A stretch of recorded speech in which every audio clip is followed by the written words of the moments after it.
Hello guys! Scorpio, para to sa'yo. Titignan natin ang inyong message today, April 15, 2025. Sa mga Scorpio, kayo man ay babae o lalaking Scorpio na nandito sa reading ay para ito sa inyo guys. Scorpio, ano ang unang message sa inyo guys? Ito ay mahalaga. Scorpio, expectations. Scorpio, don't seek anyone approval. Okay. Hindi mo siguro kailangan ng approval ng ibang tao para ikaw ay kung ano yung iyong kalagayan sa buhay, ginagawa mo sa buhay, style mo, looks mo, ano man yan, is hindi mo na kailangan itanungin pa sa kaibigan mo sa mga malalapit sa buhay mo na tama ba yung ginagawa ko? Pwede ko pang gawin to? Pwede ba ko bang itry to? Ang mabuting gawin mo ay makinig sa iyong sarili. Paniwalaan mo lang ang iyong sarili simula sa araw na to, Scorpio.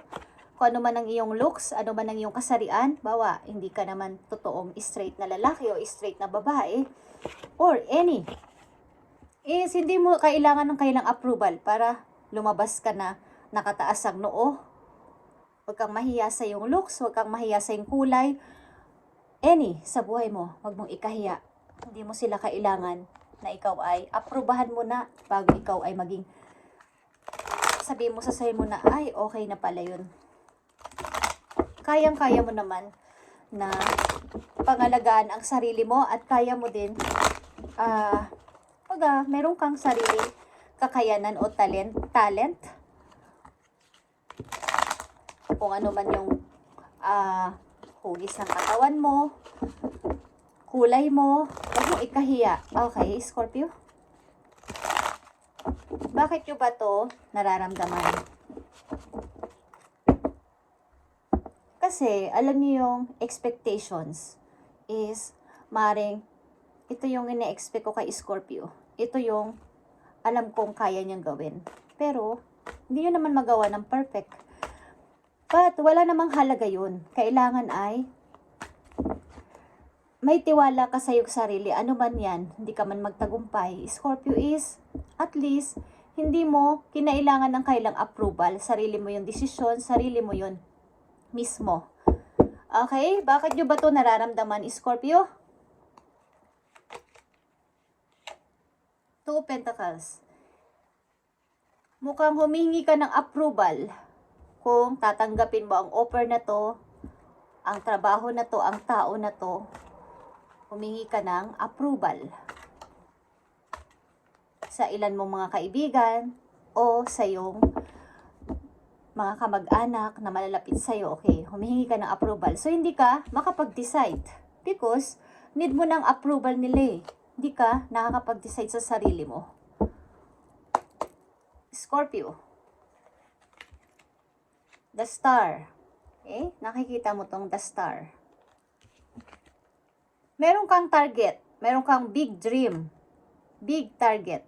Pero andyan lang sa mind mo. Kasi nga hindi ka makapag-start. Hindi mo maihakbang yung paa mo. Naka-cross lang doon. Hindi mo maibaba doon sa water. Yung hawak mo, hindi mo rin yung dala-dala mong cup man ito o na may hawak ito, may laman itong water maybe, sa ibang card, hindi mo maigalaw, naka-stuck ka lang. May big dream ka man na gustong matupad, pero nasa utak mo lang, nasa mind mo lang. Ang dream na to, paano mo ito mauumpisahan kung hindi ka magsisimulang kumilos o agad-agad at nagsisimula ito sa sarili mo, hindi galing sa ibang tao. Bakit nyo ba nararamdaman to o need nyo pa ng approval?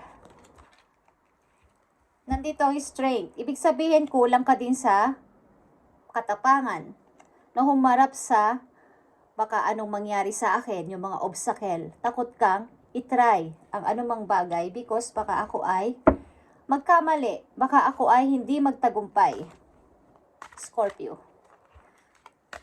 Baka pag pumunta ako ng ganong lugar, may ma-encounter akong ganitong mga tao. May ma-encounter ako na malaking problema, hindi ko marisolbahan, hindi ko mabigyan ng solution. Pero meron kang big dream. Meron kang malaking pangarap. Kaya lang, ang kulang lang dito ay hindi ka makapag-desisyon sa sarili mo. Kailangan mo pa ng approval ni ganito, ni ganyan.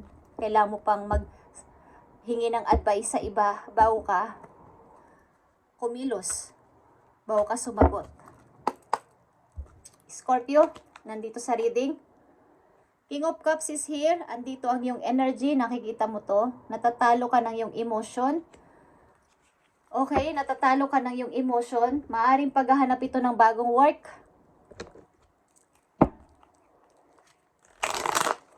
Hindi mo kailangan ng approval ng ibang tao, guys, para mag-restart sa buhay. Kailangan mo ay magsisimula ito sa iyong sariling desisyon, sarili mo kaalaman at sarili mo din talaga.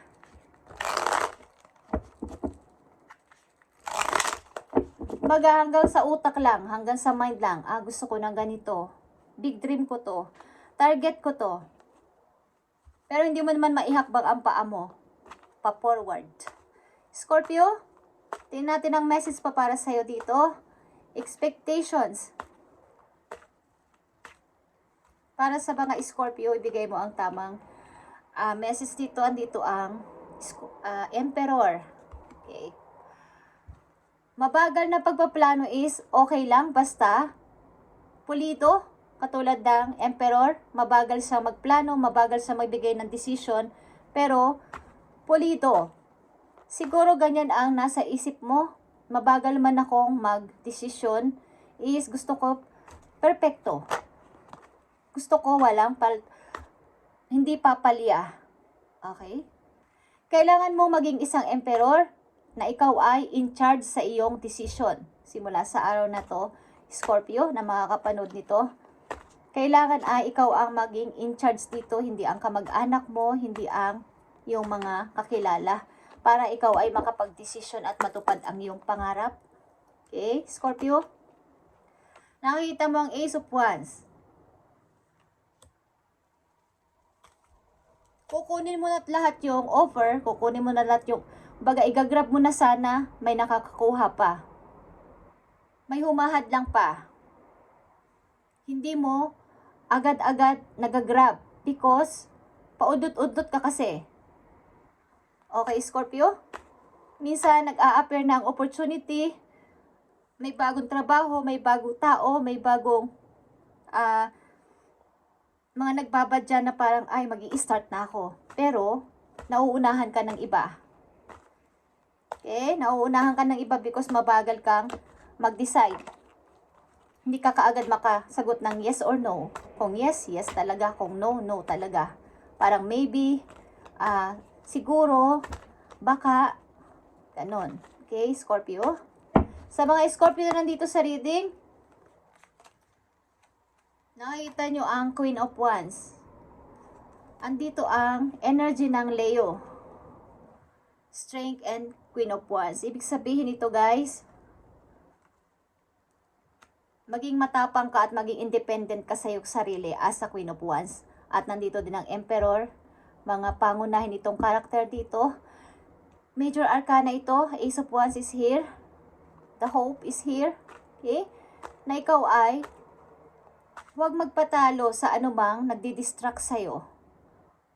Yung mga insecurities. Scorpio?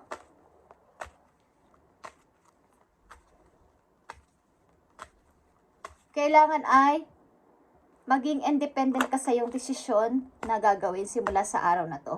Okay, Scorpio. Message pa para sa'yo. Eight of Wands is here. Kailangan ay tuloy-tuloy. Kumbaga, ito ay direct. Tama na yung pagmumuni-muni. Tama na yung pagtingin pa kung saan. Yung natatalo ka ng yung emotion.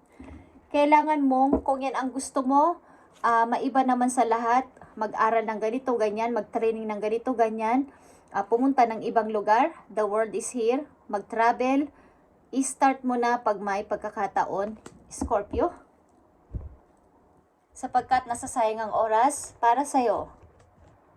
Okay? Para to sa mga Scorpio na nandito sa reading, hindi kayo makapag-desisyon. Bagamat meron kayong big target is, big dream, big target, is gusto nyo ay, ayaw nyo magiging, parang sabihan ako ng, nagkamali si Scorpio.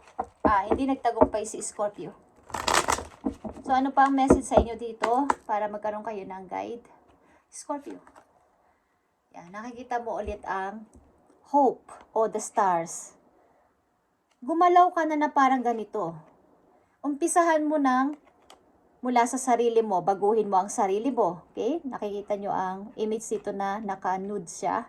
Sabihin nito, babaguhin niya ang sarili niya galing sa nakaraan, magre-restart at magkakaroon ng hope na matutupad ko ito ulit. Mapifix ko to. Unti-unti ko ulit bubuuin ang pangarap ko hanggang marating ko tong big target ko na to. Okay, Scorpio. Mag-umpisa ka ng kumilos, mag-umpisa ka na magdesisyon, at tuparin ulit ang pangarap o i-fix ulit ang sarili. Okay? Knight of Pentacles. Mga plano is dapat nang i-start. Planong paglipat ng mapagtatrabahuan, planong pagtanggap sa offer ng isang tao, is baka naaagaw pa ng iba, guys. Kung hindi nyo ito tatanggapin, nahaharang ng iba o maaagaw ng iba. Message para sa mga Scorpio. Nandito ang judgment, okay?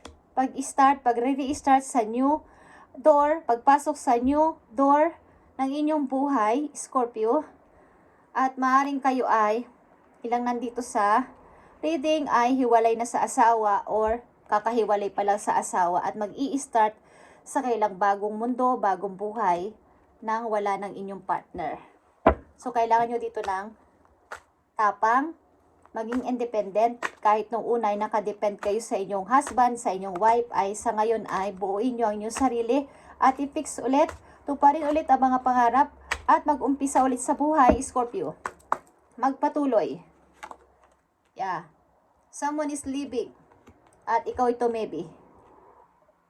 Kung ikaw ito, guys, kahit alam mo pang mahal mo pa ang tao na to, ang sitwasyon mo na to is, kailangan mong buuin ang sarili mo sapagkat nadidrain ka na dito. Ang iyong emotion, nadidrain ka na dito sapagkat minamanipulate ng tao na to ang iyong emotion at nawawalan ka na ng tiwala sa iyong sarili na magkaroon ng may talent pala ako, may skills pa pala ako, kaya ko pala to. Nakadepend pala ako sa kanya ng napakahabang panahon at hindi ko alam na may ganito pala akong katangian, kakayanan. Is gawin mo na ang gusto mo sa ngayon. Okay, nagpapakita na naman ang the world dito. Like I said, nakatakda kayong mag-start ng mga bago sa inyong buhay, mag-training, mag-seminar, sumali sa kung ano-ano at mag-aral pa kung sakasakali. At lahat dito ay naka-nude o walang damit ang image dito, apat na to. The stars and the world is wala siyang sa plot. Ang ibig sabihin nito ay pag-restart sa buhay na parang baby at pagtupad ulit sa pangarap. Nakatakda din kayo dito mag-travel. Okay? May hinihintay din ng ilan sa inyo dito na news galing sa malayo sapagkat pagta-travel kayo, Scorpio. Panghihinayang is tama na, guys. Mag-focus sa here and now, okay? Panghihinayang is tama na. Kailangan nyo bumangon muli. Kailangan nyo maging matapang sa pagsubok sa buhay at mag-ipon ng money. At maging parang Queen of Wands, okay? As a Queen of Wands. Maging independent. Kung dati ay nakadepend kayo sa tao na to, nakadepend kayo sa sitwasyon nyo na may tumutulong o may lagi nakaalalay sa inyo, ngayon is kailangan yung i-try o i-fix ang sarili nyo sa inyo, sarili mismo, walang ibang tulong ng iba. Hindi kailangan ng tulong ng iba. Is kaya nyo naman, guys, okay? At ibalik nyo ang inyong confidence, ang inyong tiwala sa inyong sarili. Ilabas kung ano kayo, ano man ang inyong kasarian. Ilabas nyo kung anong gusto nyo damit. Okay? Ilabas nyo kung ano yung gusto nyo kunin ang buhok nyo. Huwag kayong mahiya sa itsura nyo. Kung ano man ang kapag andito yung insecurities sa ilang Scorpio na nandito. Message pa para sa mga Scorpio, April 15, 2025, at pinapadala itong message na to para sa inyo. Okay? Message para sa mga Scorpio. Nandito ang laborer. Laborer, so about sa pagtatrabaho ito, guys. Careers and construction, maintenance, painting, or any type of labor work. Okay, ilan sa inyo is na nabibilang sa ganitong klaseng trabaho? Nandito kayo sa mga nasa constructions, maintenance, or painting, or yung mga pumapasok sa mga company. Okay, yung may mga parang sigurado lang lagi yung uwi. Okay, ganun-ganun ang ginagawa. Everyday routine nila is ganun. Is napakagrabe ng ginagawa nyo sa buhay.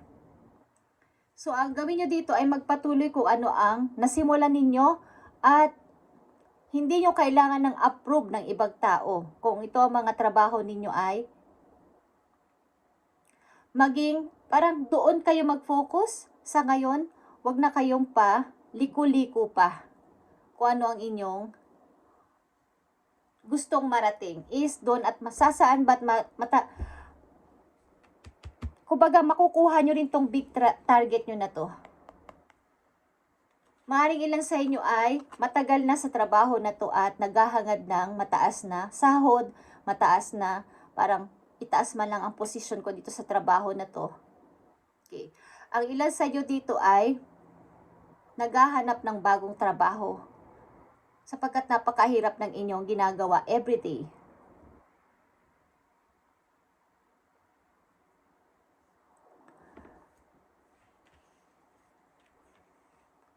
Ang ilan sa inyo dito ay pupunta ng ibang lugar para, alam niyo yung mga pupunta sa ibang bansa para sa isang, grupo sila na pupunta sa ibang bansa, grupo. Okay? Para doon sila magtrabaho. At may mga engineer doon, may mga farmers, so mga ganon guys, is yun ang maaaring nakatakdang mangyari sa ilang Scorpio na nandito. Okay? Is kailangan lang dito ay encourage nyo ang sarili nyo na tumayo ulit sa inyong sariling paa at mag-start ulit sa buhay. Kahit na wala na ang tao na to, umalis na kayo sa sitwasyon na to, is kakayanin nyo ulit na makapag-ipon ng pera. Saan ba't matutupad nyo ulit ang inyong pangarap basta maging, kumbaga, ipagpatuloy nyo lang ang pagtatrabaho na to kung mayroon kayong pipiliin na o i-start na o pupunta kayo ng ibang lugar para dito. Okay. Maaaring may pag-a-applyan kayo na isang lugar na para siya group of, para mga, pag pinadala kayo doon ay isang grupo at sa isang company lang kayo magtatrabaho, sa isang lugar lang kayo titira, sa isang bahay, kumbaga, yung ibig ko sabihin. Is ipagpatuloy nyo lang to at tataas ang inyong money dito, tataas ang inyong ipon guys, at matutupad nyo ulit ang inyong pangarap. Message pa para sa mga Scorpio.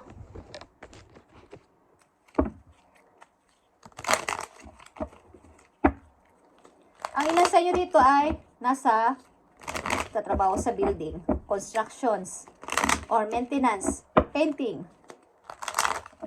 Yung mga mahirap na work, okay? Ilan sa inyo dito nandito. At ang ilan sa inyo dito ay natapos ang buhay mag-asawa, but kailangan nyo mag-start again. Kahit nakulang kayo sa, parang nawalan kayo ng isang paa. Dahil nakadepend kayo sa tao na to dati. Tingnan natin ang message dito. Para sa mga Scorpio. Message pa para sa mga Scorpio. Nandito ang Jaguar. Okay? Jaguar, Scorpio, growth. Maturity is the ability to embrace change, okay? And changes cannot happen without death. Ito din kasi ay pagtatapos ng isang relasyon. Kumbaga, ang pagbabago ng isang tao ay hindi masasabing nagbago na kung some area sa ating katawan ay meron tayong aalisin, ituring natin na lumaho na siya, ituturing natin na pumanaw na siya sapagkat may bagong mag-i-start sa akin, bagong ako. Kung alam niyo ibig ko sabihin, something death at panibago naman rebirth. Okay? This death does not necessarily means physical death. Okay? Hindi ito physical death. Hindi yung literal na pumanaw ang ibig sabihin nun na may mamamatay. Okay? May pumanaw. Hindi yun literal. Kailangan nating mamatay panandalian at gumising sa bagong ikaw, bagong Scorpio. Okay? Yun ang ibig sabihin ng pag-change. Patayin nyo yung dati yung ikaw at ibalik ang rebirth bagong Scorpio na to ngayon. Hindi na ako yung dating inyong minamata-mata. Hindi na ako yung dating parang kalam nyo, hindi ako makakapag-desisyon, hindi ako makakapag-bago sa sarili ko. Okay? Kailangan kong iwan ito, kailangan kong alisan itong sitwasyon na to dahil doon may nakikita akong pag-asa sa malayong lugar, sa ibang lugar. Andoon na ang pag-asa sa akin, hindi dito sa lugar na to, hindi dito sa trabaho na to. Okay? But could be the ending of the relationship, a situation, or simple, your decision do not continue with the same old habit. Okay. Hindi tuluyang mag-change ang buhay ninyo kung inyong old habit ay tuloy-tuloy pa din sa inyong bagong ikaw. Kaya nandito ang dalawang stars or hope at mga nakawala itong damit. Ibig sabihin nito ay patayin nyo ang dating ikaw, old cycle, old habit, old Scorpio at bumangon. Mag-cleansing, maglinis ng sarili para sa bagong Scorpio. Bagong pangarap at pagtupad ulit sa pangarap, pag-fix din sa sarili.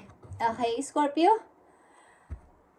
Thank you and God bless sa inyong guys at i-update natin ito sa susunod pang araw para sa inyo. Kailangan mong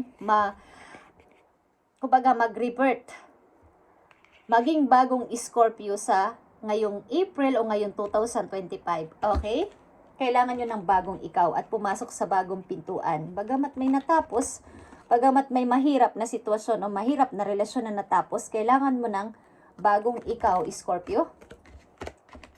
Kailangan mo ulit tuparin ang iyong mga pangarap. Kailangan mong kumilos. Kailangan mong linisin ang iyong sarili. Maging bagong Scorpio. Okay? May dalawa ka ditong star, dalawang hope, at dalawang the world is here para sa'yo. Okay? Para ikaw ay tuluyan ng makapag-start ng bago sa iyong buhay. Dalawang the world is here para sa'yo, Scorpio. At ito ay pagpapasimula. Ang ilan sa iyo ay nakatakdang pumunta ng ibang lugar, nakatakdang mag-aral mulit, nakatakda kayong baguhin ang inyong sarili. Magkaroon lang ng confidence, magkaroon lang ng tapang, na harapin kahit sino at ano ang inyong makakaharap ay handa ninyong, kaya ninyong paamuin. At huwag niyong kalimutan na hindi niyo kailangan ng approval ng ibang tao para sa inyong sariling pag-grow. Okay? Scorpio, thank you and God bless sa inyo lahat.